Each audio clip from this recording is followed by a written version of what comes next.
साथियों नमस्कार, कैसे हैं आप सभी को बेहद प्यार भरा नमस्कार। सारे साथी मेरे जल्दी से उपस्थित हो जाएं, फटाफट से जुड़ जाएं। कैसे हैं आप सभी को राम राम नमस्कार। स्वागत है आप सभी का आपकी अपनी क्लास संविधान मूल विधि में। ठीक है, तो साथियों केंद्र राज्य संबंधों पर बात कर रहे थे, संघ राज्य संबंधों पर। हमने सेंट्रल स्टेट रिलेशन में प्रशासनिक संबंधों को कल निपटा लिया था, खत्म कर लिया था। ठीक है, कार्यपालिका एग्जीक्यूटिव रिलेशंस को खत्म कर लिया था। और जाते जाते मैंने आपसे कहा था कि कल मैं शुरुआत में जो क्लास होगी उसमें मैं आपको बताऊंगा कि संघ राज्य संबंधों पर जो समितियां बनी हैं कुछ एक खास, उनका जिक्र मैं आपके सामने करूंगा। तो उन समितियों को लेकर के ही हम आज की क्लास शुरुआत करेंगे। फिर हम वित्तीय संबंध की ओर जाएंगे, फिर हम जाएंगे फाइनेंशियल रिलेशन की तरफ।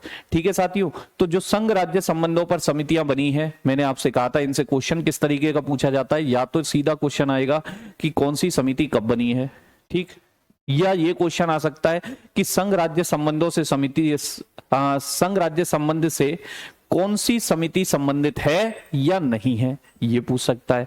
या संघ राज्य संबंधों पर बनी हुई निम्न समितियों को क्रमवार लगाइए, ऐसा क्वेश्चन आ सकता है। तो क्रमवार लगाना है तब भी आपको सन याद करनी पड़ेगी। ठीक, कौन कौन सी समिति संबंधित है कौन सी नहीं, ये तो तभी पता चलेगा जब मैं आपको लिखाऊंगा कुछ एक खास। ठीक है, तो इन खास समितियों को बस याद कर लेना, इनकी सिफारिशों से हमें कोई लेना देना नहीं है। ठीक, बस हमसे यही 2-3 प्रकार का क्वेश्चन आता है, कौन सी समिति कब बनी, इनको क्रम से लगवा दो, या फिर कौन सी समिति संघ राज्य संबंधों से संबंधित है या नहीं है। क्लियर? अनन्या राव, धर्मेंद्र, कमलेश, राकेश, मीनाक्षी, एकेएस, राधा। ठीक है, सारे भाई मेरे सारे के सारे साथी, सारे शेर जो जितने भी चीते हैं मेरे कुमार एडुटेनमेंट के चीते हैं, वो सारे के सारे जुड़ जाएं फटाफट से। सभी को बेहद प्यार भरा नमस्कार और स्वागत है आप सभी का। ठीक, क्लियर है? तो शुरू करें, थम्स अप कीजिए एक बार से। हाँ सर, यही बात चलेगी। प्रशासनिक संबंध, कार्यपालिका संबंध हो गए थे सर, आगे बढ़े। चलिए, तो पहले बात करते हैं पहला प्रशासनिक सुधार आयोग। सबसे पहले बात आती है, इनसे रिलेटेड जो भी समिति बनी है उन्हें याद कर लेना बच्चे, ये लर्न करने का ही टॉपिक है, छोटा सा है। प्रशासनिक सुधार आयोग, प्रशासनिक सुधार आयोग,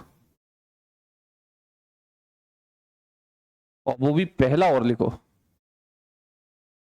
फर्स्ट, पहला प्रशासनिक सुधार आयोग, पहला प्रशासनिक सुधार आयोग, पहला प्रशासनिक सुधार आयोग, first administrative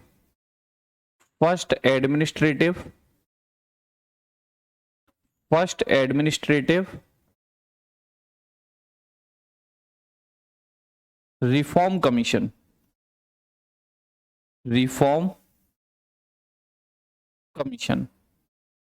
first administrative reform commission, पहला प्रशासनिक सुधार आयोग। और ये बना कब था आपसे पूछे, क्योंकि अगर क्रम भी लगवाता है समितियों के तो आपको सन की जरूरत पड़ेगी। याद रखना 1966 में बना था, 1966 में। अजय कुमार, उमेश भाई बहुत बढ़िया, शाबाश, उर्मिला जी, दीपा, हाँ, अतुल, गौतम जी। चलिए, तो 1966 में बना था। और मेरे बच्चे ये जो है इसके जो पहले अध्यक्ष थे, इसके पहले अध्यक्ष बने थे मोरारजी देसाई। पहले हेड कौन बने थे इसके, शुरुआत में हेड कौन बनाए गए थे, इसके जो पहले अध्यक्ष थे वो थे मोरारजी देसाई। इसके जो पहले अध्यक्ष बने थे बच्चे कौन बने थे, मोरारजी देसाई बने थे। और इनके बाद कौन बने थे, क्योंकि ये उप प्रधानमंत्री बन गए थे, तो इनके बाद कौन बने, दूसरे अध्यक्ष कौन बने थे, दूसरे अध्यक्ष कौन बने थे मेरे साथी, इनका नाम होता है के हनुमंता ही नाम होता है। ठीक है, हाँ, के हनुमंतिया इनका नाम होता है, के हनुमंतिया इनका नाम मिलता है बच्चे, के हनुमंतिया।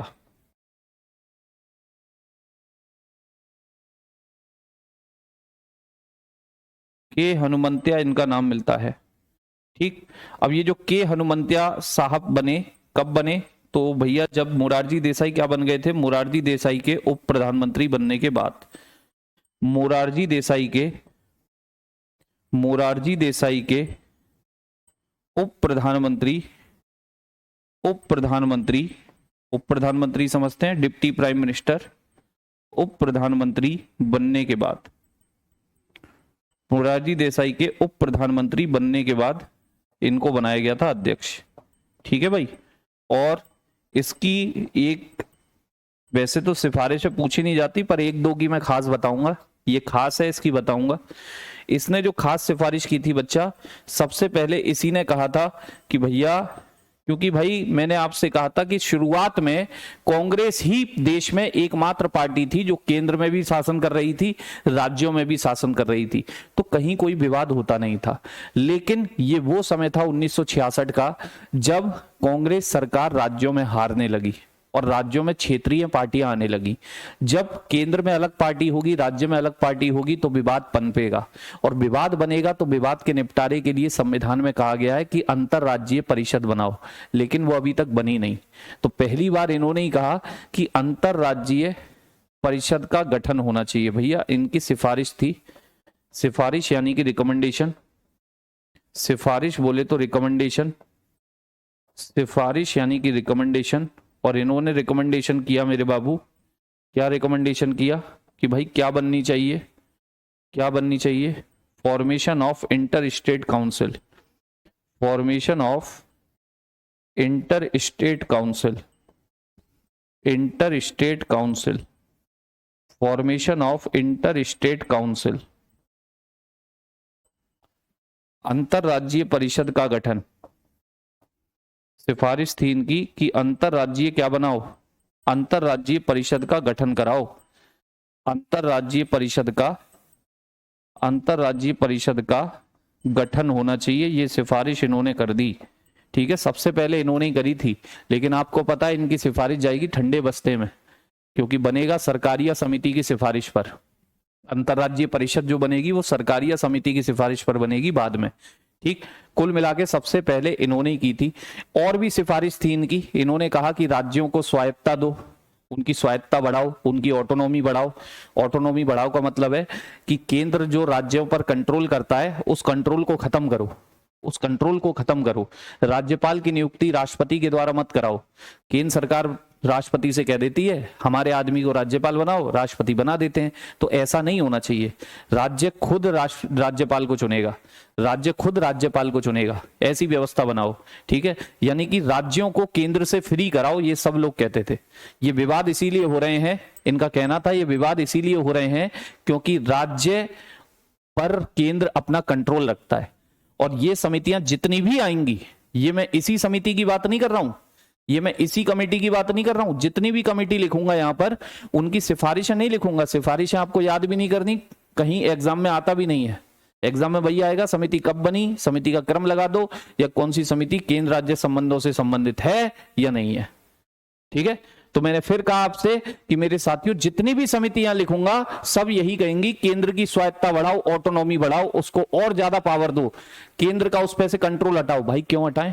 क्योंकि हमारे यहां कोई अमेरिका वाला संघ नहीं है, हमारे यहाँ कनाडा वाला संघ है, हमारे यहाँ केंद्र को मजबूती दी है। हम कैसे इसमें बदलाव कर सकते हैं? नहीं कर सकते। तो सिफारिशें गई ठंडे बस्ते में। खैर कौन कौन सी समिति और आई, तो आगे आप लिखेंगे इसके बाद एक अगली, जिसे हम कहते हैं वीपी राजमन्नार समिति। राजमन्नार समिति ये बनेगी मेरे साथी, राजमन्नार समिति 1969 में। आइए अगली, राजमन्नार समिति का भी संबंध इसी से रहा। ये भी यही सिफारिश करती है कि भाई राज्यों की स्वायत्तता बढ़ाओ, राज्यों की स्वायत्तता बढ़ाओ, केंद्र से उनके कंट्रोल को कम करो, केंद्र के कंट्रोल को कम करो। राजमन्नार समिति, राजमन्नार कमेटी, राजमन्नार, राजमन्नार कमेटी। और ये जो राजमन्नार कमेटी थी मेरे साथी, ये 1969 की है। 1969 तमिलनाडु की सरकार ने बनाई थी। तमिलनाडु में डीएमके गवर्नमेंट थी, द्रमुक सरकार। तमिलनाडु की तमिलनाडु की डीएमके, डीएमके यानी कि द्रमुक सरकार, द्रमुक सरकार द्वारा, वैसे पूछता नहीं है फिर भी आपको जानकारी दे रहा हूं, द्रमुक सरकार द्वारा, ठीक है भाई, इसने ये कमेटी बनाई थी। मुद्दा वही है, सब ये चाह रहे थे कि भैया विवाद अगर खत्म करने हैं राज्य राज्य के बीच, केंद्र राज्य के बीच, तो राज्यों को पावर दो, केंद्र की पावर को कम करो, ठीक है। लेकिन किसी की भी सिफारिश नहीं मानने वाले हैं, लास्ट में आकर के अंतर्राज्यीय परिषद बनवा देंगे, बस इतना होगा, ठीक। तो तमिलनाडु की सरकार ने ये बनाई। अध्यक्ष थे मेरे भाई राजमन्नार जी, वीपी राजमन्नार। हेड थे इसके वीपी राजमन्नार, हेड हो जाते हैं वीपी राजमन्नार। अध्यक्ष आपका नाम याद रखना, VP Rajamannar, VP Rajamannar, Rajamannar, BP Rajamannar, ठीक है। ये था 1969 का। इसके बाद मेरे बच्चे एक 73 में आता है, एक प्रपोजल आता है जिसे हम कहते हैं आनंदपुर साहिब प्रपोजल।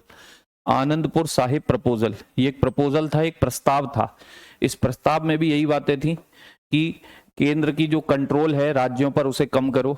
आनंदपुर साहिब प्रस्ताव, आनंदपुर, आनंदपुर साहिब प्रस्ताव, आनंदपुर साहिब प्रस्ताव, आनंदपुर साहिब प्रपोजल। और आनंदपुर साहिब प्रपोजल कब आया था? तो 1973 में आया था। कौन लाए थे इसे? तो ये पंजाब की गवर्नमेंट लाई थी। पंजाब में उस समय अकाली दल की सरकार थी। अकाली दल जो बीजेपी का सहयोगी दल है, पंजाब की अकाली दल सरकार द्वारा, पंजाब की अकाली दल गवर्नमेंट द्वारा, पंजाब की अकाली दल गवर्नमेंट इसे लेके आई थी। कब आया था पूछे आपसे तो याद रखना, बीपी लिख दिया हमने, अरे sorry, PV Rajamannar, PV Rajamannar, ये लो पीवी राजमन्नार, ठीक। इसके बाद आनंदपुर साहिब प्रपोजल के बाद फिर चीजों को आगे बढ़ाते हैं। और एक आपका आता है मेरे साथी, पश्चिमी बंगाल स्मरण पत्र, पश्चिमी बंगाल स्मरण पत्र। पश्चिमी बंगाल में भी एक प्रपोजल आता है, वेस्ट बंगाल स्मरण पत्र इसे नाम दिया जाता है।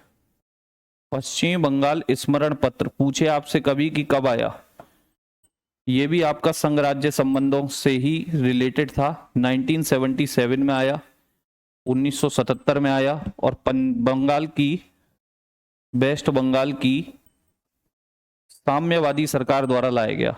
अब तो वहां पे जीजी की सरकार है, उससे पहले तक इन्हीं लोगों की सरकारें थी। जीजी ने इनको पूरी तरह से खत्म कर दिया। साम्यवादी दल की गवर्नमेंट द्वारा लाया गया था भाई, ठीक है। तो मैंने कहा ये आपको लर्न ही करना पड़ेगा, याद ही करना पड़ेगा कौन कौन सी आपकी केंद्र राज्य संबंधों से संबंधित समितियां हैं, संबंधित समितियां हैं। और इसके बाद आता है आपका 1983 वाला, 1983 वाला जिसे आप कहते हैं सरकारिया समिति। सरकारिया समिति भारत सरकार बनाएगी, RS सरकारिया अध्यक्ष होंगे। आइए, सरकारिया समिति, सरकारिया समिति, सरकारिया, सरकारिया समिति, सरकारिया कमेटी आती है। और इसे कौन बनाता है? तो भारत सरकार द्वारा बनी है, गवर्नमेंट ऑफ इंडिया द्वारा, भारत सरकार द्वारा, भारत सरकार द्वारा। और ये जैसे ही आई, ये जैसे ही आया, इसके अध्यक्ष कौन थे, हेड कौन थे? RS सरकारिया, रणजीत सिंह सरकारिया, रणजीत सिंह सरकारिया, ये इसके हेड हो जाते हैं। और इसकी जो सिफारिश थी, इसकी सिफारिश पर ही बच्चे क्या बनाई गई? इसकी सिफारिश पर ही, इसकी सिफारिश पर ही, इसकी रिकमेंडेशन पर ही क्या बनाया गया था साथी? जल्दी से बोल दो। इसकी सिफारिश पर ही 1990 में, क्योंकि इसने भी बोला अंतरराज्यीय परिषद बनाओ तो बना दी। 1990 में अंतरराज्यीय परिषद, inter state council, inter state council, अंतरराज्यीय परिषद का गठन किया गया। परिषद का फॉर्मेशन यानी कि गठन किया गया। फॉर्मेशन यानी कि गठन किया गया, ठीक है, गठन किया गया। बाकी इसने एक दो सिफारिशें और की थी। इसने कहा कि जो राष्ट्रपति शासन होता है, जी तनवीर जी बिल्कुल इंपॉर्टेंट है, जो राष्ट्रपति शासन होता है आर्टिकल 356, उसका संभल करके यूज किया जाए, बेमतलब में उसका यूज ना करो, ठीक है। यानी ये पहला ऐसा समिति थी, ये पहली इसकी ऐसी समिति थी जिसने ये नहीं बोला कि केंद्र की पावर को कम करो। बाकी जितनी भी कमिटीज हैं वो सब यही गीत गा रही थी कि केंद्र की पावर कम करो, नहीं तो विवाद होते रहेंगे। इसने कहा कि आर्टिकल 356 का उपयोग संभल कर किया जाए, आर्टिकल 356 का उपयोग यूज बहुत संभल कर किया जाए, बहुत संभल कर किया जाए, ठीक है। संभल कर क्यों किया जाए? क्योंकि भाई मिसयूज मत करना इसका, ठीक। अगर किसी राज्य में गवर्नमेंट वास्तव में अच्छी चल रही है तो उसे चलने दो, बेमतलब में उस पर राष्ट्रपति शासन मत लगा देना, बेमतलब में उस पर राष्ट्रपति शासन मत लगा देना, ठीक है। बेमतलब में उस पर राष्ट्रपति शासन मत लगा देना। क्लियर है? क्लियर? ये थी आपकी सरकारिया समिति। इसके बाद मेरे साथियों आपसे एक आता है सेकंड एआरसी। ये फर्स्ट एआरसी था आपका, ये आपका प्रशासनिक एडमिनिस्ट्रेटिव रिफॉर्म्स कमीशन, ये ARC, administrative reform commission, ARC, ये पहला था। एक दूसरा और बना है, एक दूसरा और बना है, पूछेगा आपसे कब बना, तो 2005 में, 2005 में बनेगा। आइए second ARC, second ARC, second ARC, ठीक, एडमिनिस्ट्रेटिव रिफॉर्म्स कमीशन ही है ये। दूसरा प्रशासनिक सुधार आयोग कब बना? 2005, 2005 पूछे सेकंड एआरसी कब बना था? 2005। अध्यक्ष थे बच्चे इसके वीरप्पा मोइली, वीरप्पा, वीरप्पा मोइली, वीरप्पा मोइली इसके अध्यक्ष थे, वीरप्पा मोइली साहब इसके अध्यक्ष थे। और इसके बाद एक और आता है पुंछी आयोग, पुंछी आयोग या पुंछी कमीशन उसको बोलते हैं, ठीक।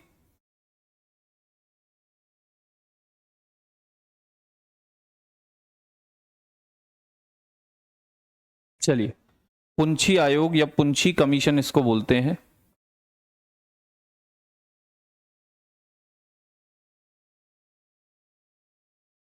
पुंछी कमीशन,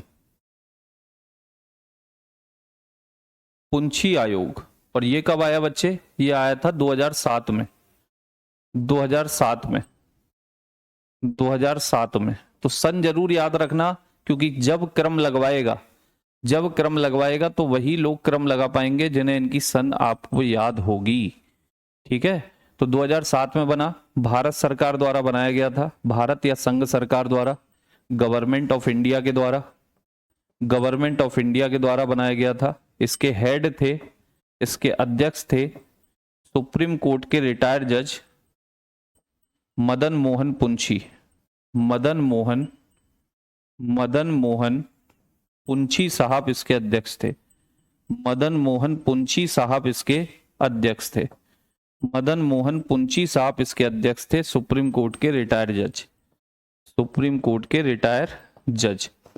तो आपको केवल इतना याद रखना है कि कौन सी कमिटी पूछे संघ राज्य संबंधों से रिलेटेड रही। तो मेरे साथियों ये आपकी कुछ एक खास हैं, एक बार फिर से दिखा रहा हूं। सबसे पहले पहला प्रशासनिक सुधार आयोग, first ARC 1966, Morarji Desai head, बाद में बने के हनुमंता, ठीक है। सिफारिश आई कि भाई अंतर्राज्यीय परिषद बनाओ, लेकिन नहीं बनी, ठंडे बस्ते में चली गई। बाकी राज्यों को केंद्र के कंट्रोल से फ्री कराओ, ये सारी सभी समितियों ने यही बात करी कि राज्यों को केंद्रों के कंट्रोल से, केंद्र सरकार के कंट्रोल से फ्री करो। कैसे फ्री करें? हमारे यहाँ तो केंद्र मजबूत है, रहेगा। राजमन्नार समिति 1969, तमिलनाडु सरकार ने, पीवी राजमन्नार इसके हेड। आनंदपुर साहिब 1973, पंजाब की अकाली दल ने। और स्मरण पत्र लाई वेस्ट बंगाल की गवर्नमेंट, साम्यवादी दल की सरकार थी, 1977। इसके बाद भारत सरकार ने सरकारिया समिति बनाई, ठीक है। सरकारीय समिति की एडवाइस पर ही भैया 1990 में अंतर्राज्यीय परिषद बन के आया, इंटर स्टेट काउंसिल, और इसने ही कहा कि आर्टिकल 356 जो राष्ट्रपति शासन है उसका यूज बहुत ही संभल के किया जाए।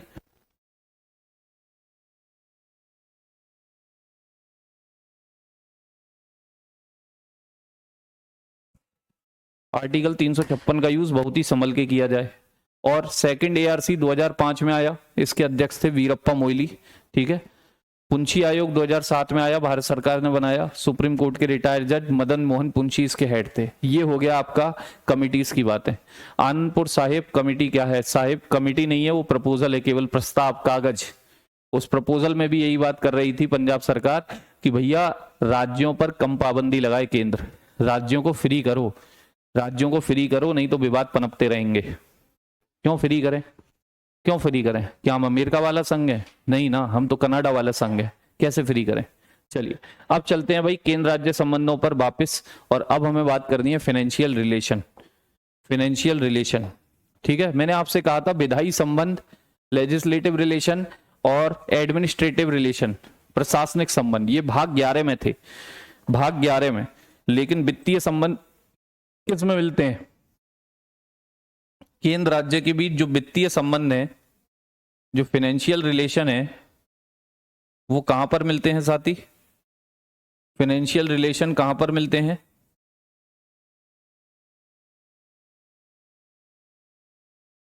फाइनेंशियल रिलेशन मिलते कहां पर हैं?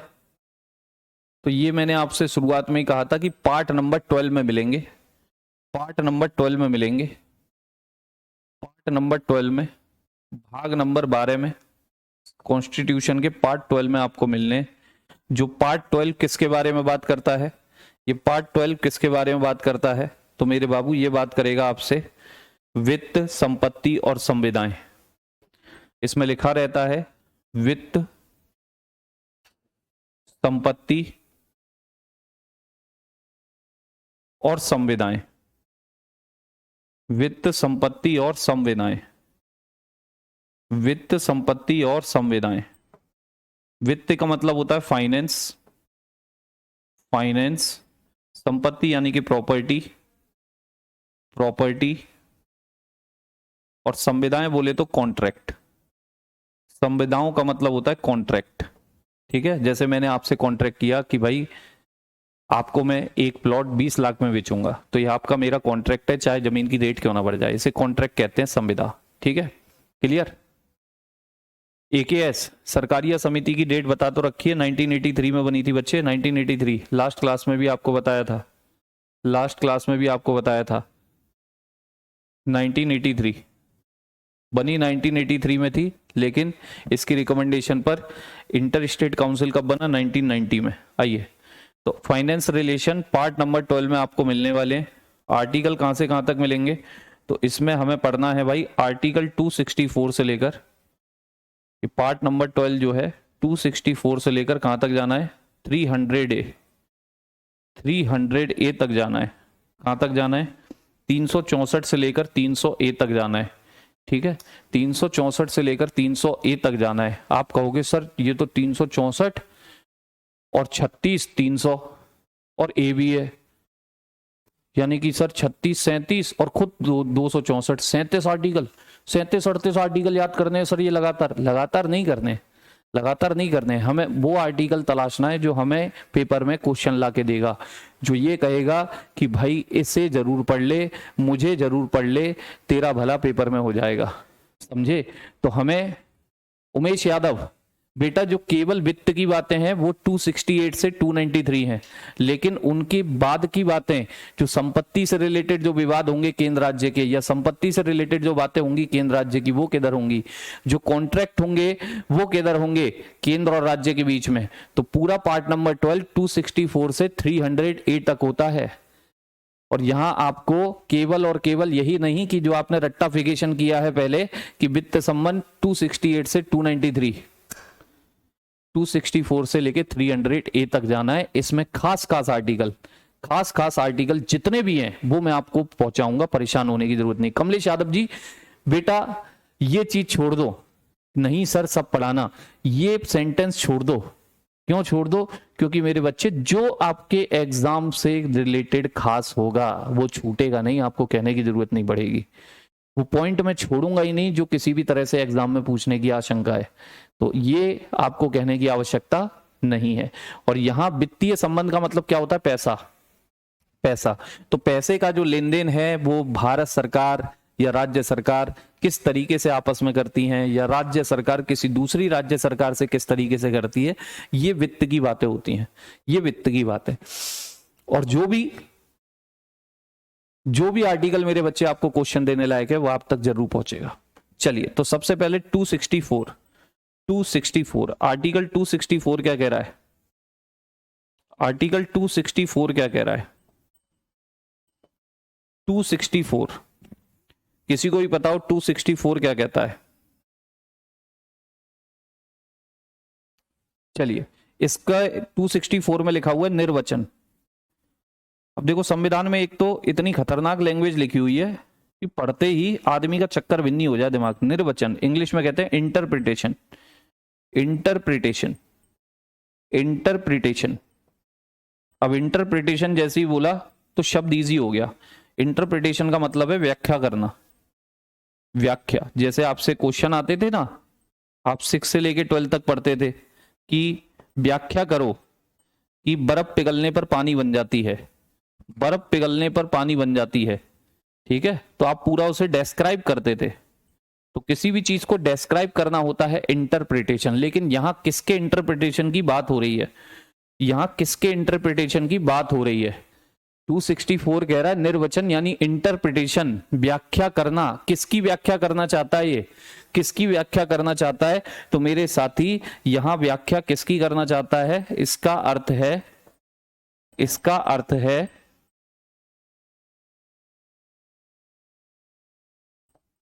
आर्टिकल 280 का वित्त आयोग। आर्टिकल 280 का वित्त आयोग यानी कि फाइनेंस कमीशन। आर्टिकल 280 का वित्तीय आयोग बोले तो फाइनेंशियल कमीशन। आर्टिकल 280 का वित्तीय आयोग जो है इसकी व्याख्या करना चाहता है, ये इसकी व्याख्या करना चाहता है, ठीक है? तो भैया आर्टिकल 264 में जो इंटरप्रिटेशन है वो समझ में आया कि किसकी व्याख्या करने की बात कर रहा है, किसको डिस्क्राइब करने की बात कर रहा है? वित्त आयोग को डिस्क्राइब करने की बात कर रहा है। तो सबसे पहले इसी को पकड़ लें, इसी वित्त आयोग को ही पकड़ लें, क्योंकि हमें कोई, हमारी गाड़ी ऐसी तो है नहीं कि हम लगातार ही जा रहे हो, हम तो भैया कनेक्शन ढूंढते हैं। और 264 का जब कनेक्शन 280 से आया है तो पहले वित्त आयोग को ही पकड़ लेते हैं। क्यों जाने दें इसे, क्यों जाने दें? तो सबसे पहले वित्त आयोग की बात होगी, इतना आपके लिए होगा। चलिए नेक्स्ट स्लाइड पे लेते हैं हम वित्त आयोग। वित्त आयोग, फाइनेंस कमीशन।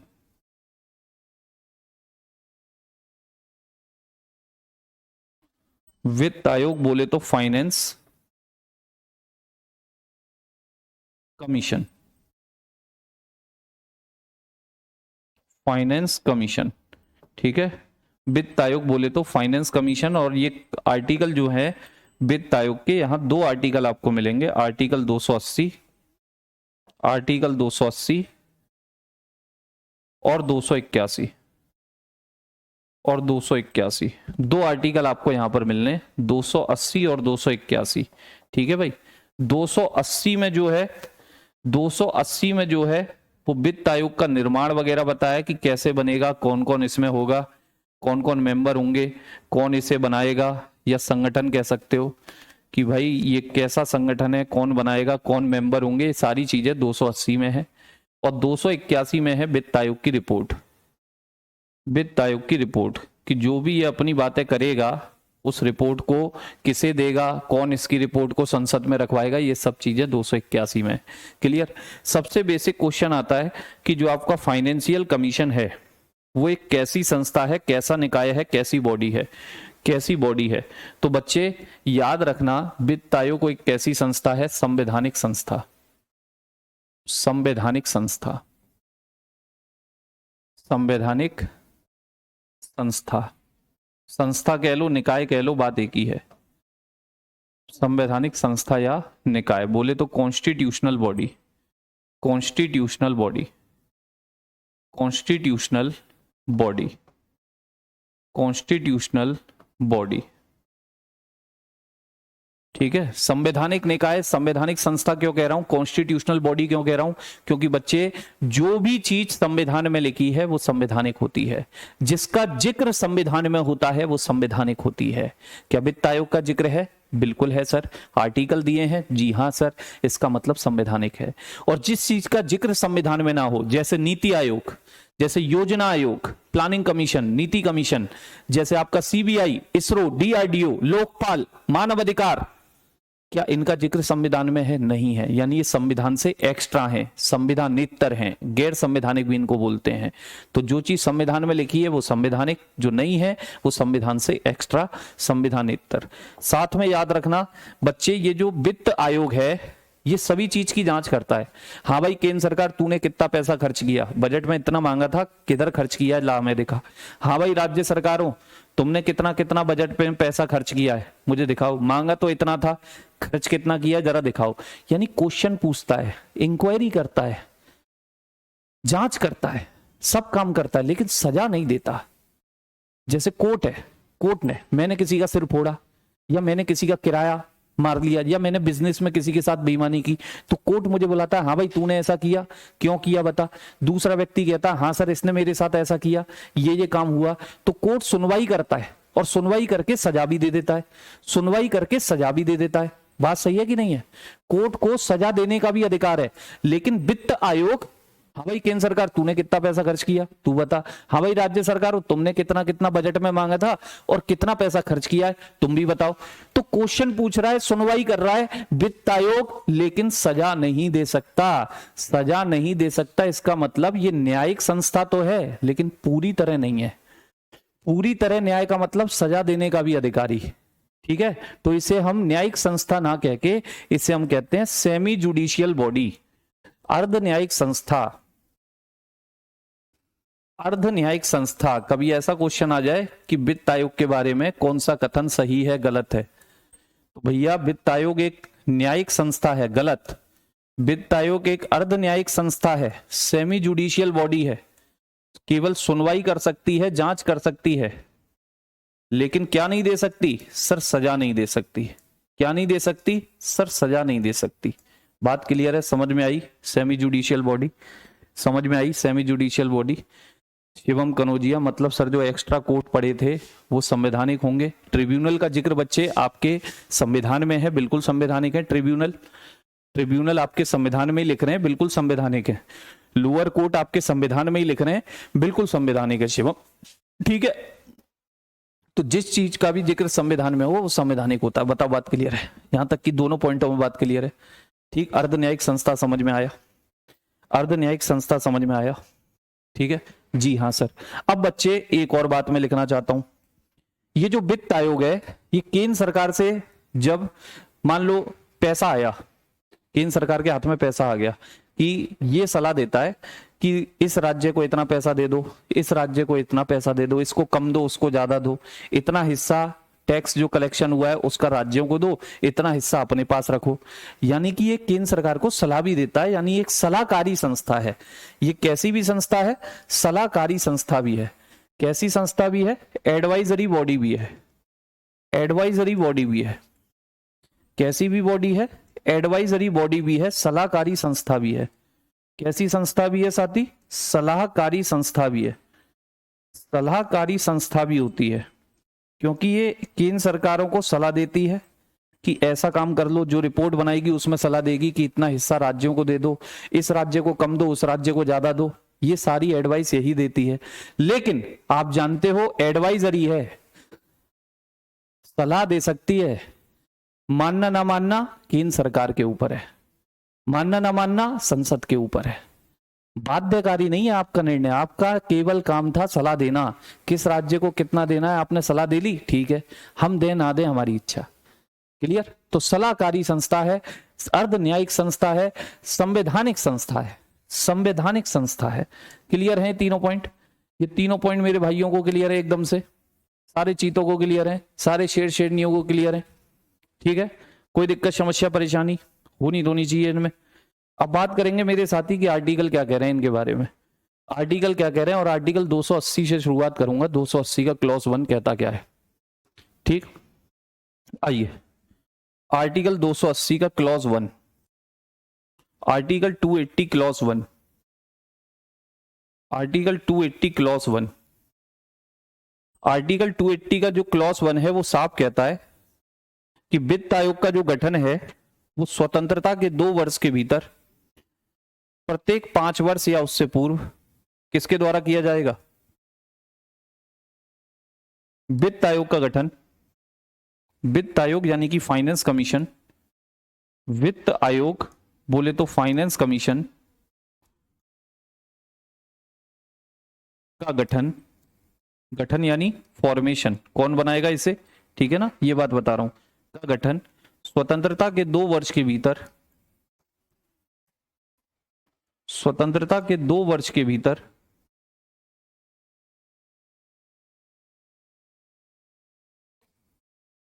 स्वतंत्रता कैसे हो जाएगा, संविधान लागू होना चाहिए ना, क्यों भाई, क्योंकि स्वतंत्रता तक तो हम पे संविधान ही नहीं था। संविधान ही हम 1950 में लाए हैं, संविधान ही कब लाए हैं, 1950 में लागू हुआ है वो, बात सही है कि नहीं। तो संविधान लागू होने के 2 वर्ष के भीतर करो। वित्त आयोग का गठन संविधान लागू होने के 2 वर्ष के भीतर, संविधान लागू होने के 2 वर्ष के भीतर, 2 वर्ष के भीतर तथा प्रत्येक 5 साल में, तथा प्रत्येक 5 वर्ष में, प्रत्येक 5 वर्ष में, प्रत्येक 5 वर्ष या उससे पूर्व, ज्यादा समय नहीं होना चाहिए, हाईएस्ट 5 साल में तो हो जाना चाहिए, या उससे पूर्व भी हो जाए तो भी कोई दिक्कत नहीं, लेकिन इससे ज्यादा समय ना हो, या उससे पूर्व प्रेसिडेंट यानी राष्ट्रपति द्वारा, प्रेसिडेंट बोले तो राष्ट्रपति द्वारा किया जाएगा, राष्ट्रपति द्वारा किया जाएगा। मतलब समझ में आया, मतलब ये कह रहा है कि जो फाइनेंस कमीशन है, जो वित्त आयोग है, आर्टिकल 281 का क्लॉज 1 वो साफ कह रहा है कि जो फाइनेंस कमीशन है उसका फॉर्मेशन कौन करेंगे, उसका फॉर्मेशन यानी उसका गठन कौन करेंगे, सर प्रेसिडेंट करेंगे। कब करेंगे, तो भाई कॉन्स्टिट्यूशन जब से लागू हुआ उसके 2 वर्ष के अंदर अंदर करना पड़ा था, पहला 2 वर्ष के अंदर अंदर, और इसके बाद हर 5 साल में, हर 5 साल में या उससे भी पहले, यानी 5 साल से ज्यादा समय ना हो जाए, 5 साल से ज्यादा समय ना हो जाए। इसका मतलब साफ समझ में आया होगा आपको, इसका मतलब साफ समझ में आया होगा। सर इस लाइन से हम इतना सीख पाए कि जो फाइनेंस कमीशन है, जो वित्त आयोग है, उसका कार्यकाल कितना होता है, उसका कार्यकाल कितना होता है। आप कहेंगे सर अधिकतम 5 साल, कितना होता है, मैक्सिमम 5 साल। बच्चे शब्दावली से खिलवाड़ करती है आपकी पॉलिटी, और उस शब्दावली को फोड़ने जा रहे हैं हम, उस वोकेबुलरी को फोड़ने जा रहे हैं हम। जो फाइनेंस कमीशन है उसका कार्यकाल 5 साल कह रहा हूं, इसके सदस्यों का कार्यकाल 5 साल नहीं कह रहा हूं। ये पॉइंट दिमाग में डाल लेना। मैंने फाइनेंस कमीशन का टेन्योर बताया है, कार्यकाल यानी कि टेन्योर, कि फाइनेंस कमीशन अगर बना तो ज्यादा से ज्यादा कितने साल तक रह सकता है एक बार में, 5 साल तक। उससे पहले या उस करेक्ट 5 साल में राष्ट्रपति दूसरा फिर से उसे खत्म करके फिर से नया फाइनेंस कमीशन बनाएंगे, ठीक है, क्योंकि प्रत्येक 5 साल में बोला है। क्लियर। तो फाइनेंस कमीशन का टेन्योर बोल रहा हूं 5 साल, ना कि इसके मेंबर्स का। दिमाग को खोल के रखना एकदम। क्लियर है। 281 क्लियर है, बोले जल्दी। सॉरी 281 नहीं, 280 का क्लॉज 1, और साथ में इसमें लिखा है दूसरा पॉइंट भी है इसी में, 280 क्लॉज 1 में, इसमें एक अध्यक्ष, इसमें एक अध्यक्ष, इसमें एक होगा आपका हेड, एक अध्यक्ष और 4 अन्य सदस्य, 4 अन्य सदस्य। एक अध्यक्ष होगा, 4 अन्य सदस्य, मतलब टोटल हो गए 5। एक अध्यक्ष है, एक हेड है, 4 अदर हैं, टोटल हो गए 5।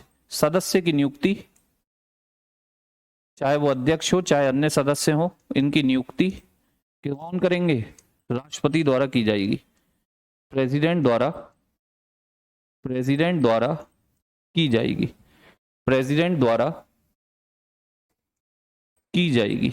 बोलो समझ में आया? बोलो मेरे साथियों, समझ में आया? बात क्लियर है? कितने मेंबर होते हैं फाइनेंस कमीशन में, कभी पूछे तो टोटल कितने कहेंगे आप? सर 5 होंगे। कितने होते हैं? 5। कौन अपॉइंटमेंट करते हैं? सर प्रेसिडेंट करते हैं। वित्त आयोग का गठन कौन करते हैं? प्रेसिडेंट करते हैं।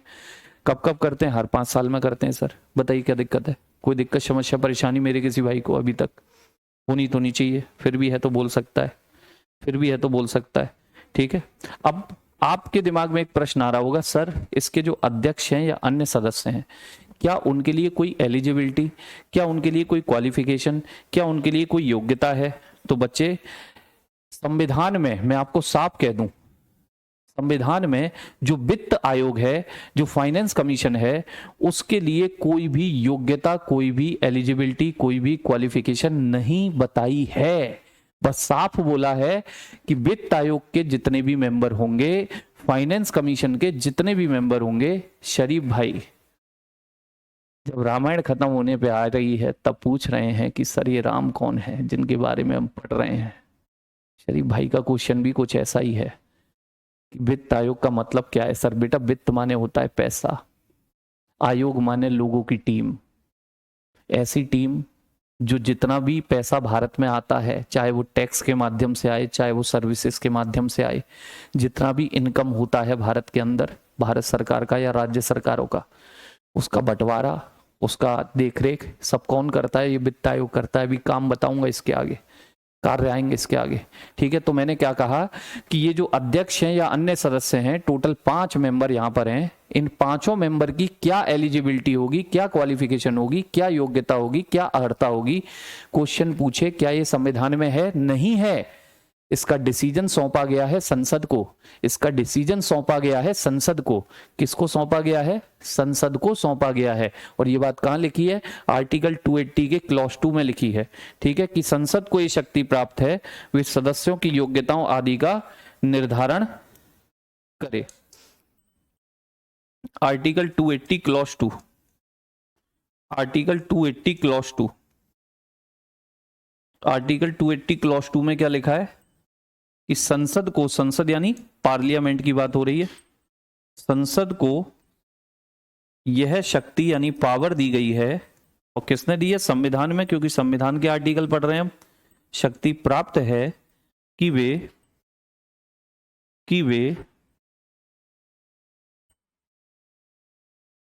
वह वित्त आयोग के सदस्यों की, वित्त आयोग के सदस्यों की, वित्त आयोग के सदस्यों की, और मैं सदस्यों कह रहा हूं यानी कि अध्यक्ष भी इसमें शामिल है। टोटल सदस्य यहां पे 5 हैं, एक अध्यक्ष बन के बैठ गया है। ठीक। वित्त आयोग के सदस्यों की योग्यताओं का, सदस्यों की योग्यताओं का क्या करे? निर्धारण करे। योग्यताओं का निर्धारण करे। ठीक है। तो एक बात आपके दिमाग में और गई होगी कि अगर आपसे पूछे कि वित्त आयोग के सदस्यों की योग्यताएं, वित्त आयोग के सदस्यों की योग्यताएं कौन निर्धारित करता है? तो भैया संविधान ने इस पर पावर किसको दी है? पार्लियामेंट को दी है, पार्लियामेंट को। और संविधान में वित्त आयोग के सदस्यों की कोई योग्यता मेंशन नहीं है, कोई क्वालिफिकेशन यहां नहीं लिखी है। बस बोला है कि कौन तय करेगी ये बात? कौन तय करेगी? सर संसद तय करेगी कि क्या योग्यता होनी चाहिए। अब बच्चे बार बार तय करना, क्योंकि हर 5 साल में वित्त आयोग बनता है, हर 5 साल में वित्त आयोग बनता है। अब बार बार तय करें, इस बार भाई ये क्वालिफिकेशन रख देते हैं, इस बार वो क्वालिफिकेशन रख देते हैं, इस बार वो क्वालिफिकेशन रख देते हैं, ऐसे तो नौटंकी होगी। तो संसद को जैसे ही संविधान ने पावर दी है, तो संविधान की इस पॉइंट का यूज किया है संसद ने, और संसद ने एक एक्ट बना दिया। क्या बना दिया? वित्त आयोग उपबंध अधिनियम, वित्त आयोग उपबंध अधिनियम। ठीक है, वित्त आयोग उपबंध अधिनियम, डबल स्टार लगा के लिख लेना। संसद ने इसके लिए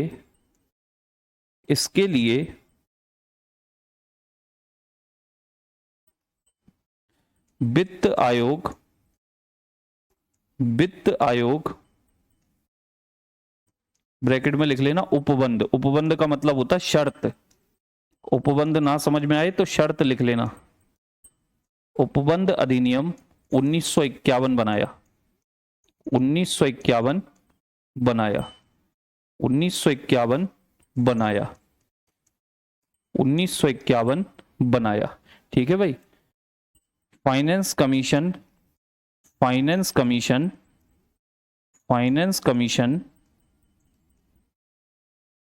कंडीशन एक्ट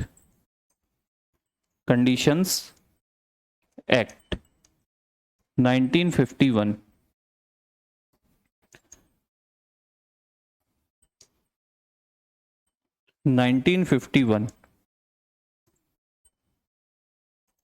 बनाया। ठीक है भैया।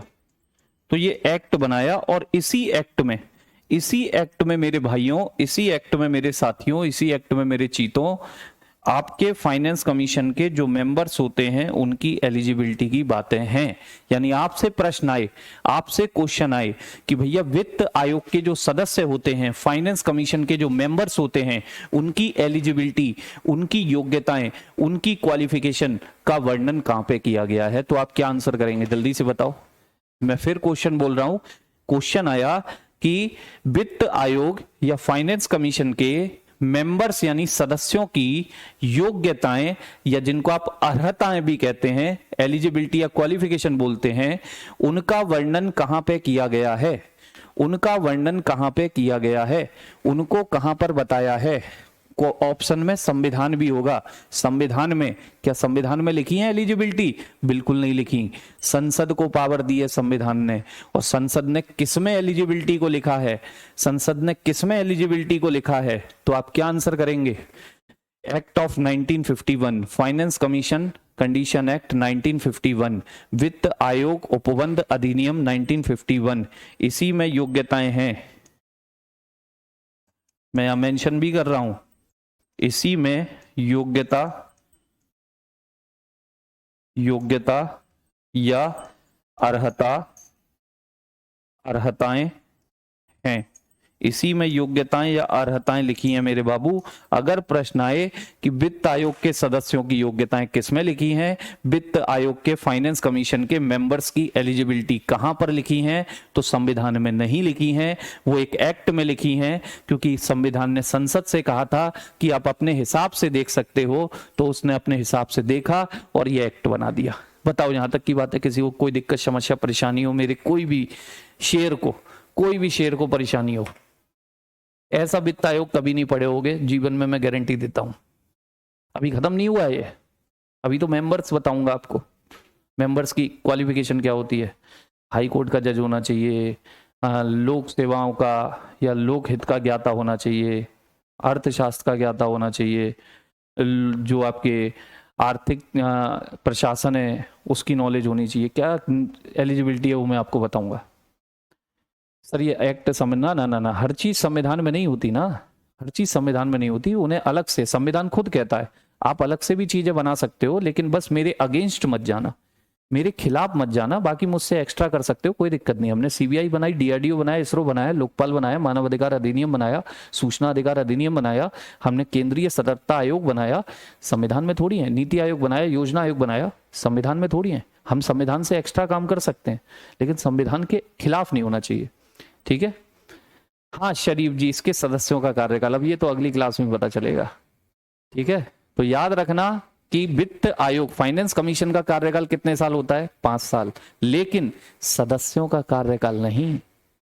हिंट दे के जा रहा हूं, इनको जिन्होंने अपॉइंटमेंट किया है उसी का जब तक आशीर्वाद रहेगा, प्लेजर रहेगा, तब तक ये यहां पर मेंबर बने रह सकते हैं। आशीर्वाद नहीं है, हटा दिए जाएंगे। क्लियर है। तो मिलता हूं अगली क्लास में, तब तक के लिए सभी शेर शेरनियों से विदाई चाहता हूं। परेशान ना होइए, कल वाली क्लास में रिवीजन दे दूंगा हल्का सा। ठीक है, चलिए, जय हिंद, जय भारत।